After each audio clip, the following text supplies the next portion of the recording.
সরকার নিজেদের ব্যর্থতা ঢাকতে বিরোধী দলের উপর বিভিন্ন ঘটনার দোষ চাপানোর চেষ্টা করছে, এমন মন্তব্য করেছেন জামাত ইসলামীর সেক্রেটারি জেনারেল মিয়া গোলাম পরোয়ার।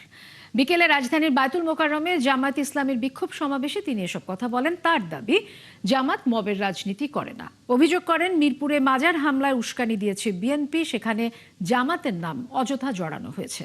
সরকার আইন শৃঙ্খলা পরিস্থিতি নিয়ন্ত্রণ করতে পারছে না বলেও দাবি করেন তিনি। নৈতিকতার শিক্ষা সর্বস্তরে চালু না করলে এ ধরনের অপরাধ কমবে না বলে মন্তব্য করেন গোলাম পরোয়ার।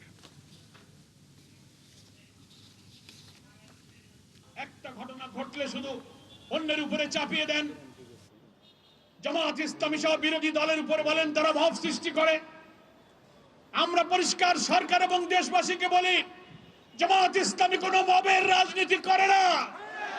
মিরপুরে আপনারা আপনাদের উস্কিয়ে দেয়া দেশকে অস্থিতিশীল করে বিরোধী আন্দোলনকে সাবোটাজ করার জন্য আপনারা মাজার ভেঙে হামলা করে আপনারা সেটা ইসলামপন্থীদের চাপিয়ে দেওয়ার চেষ্টা করেছেন।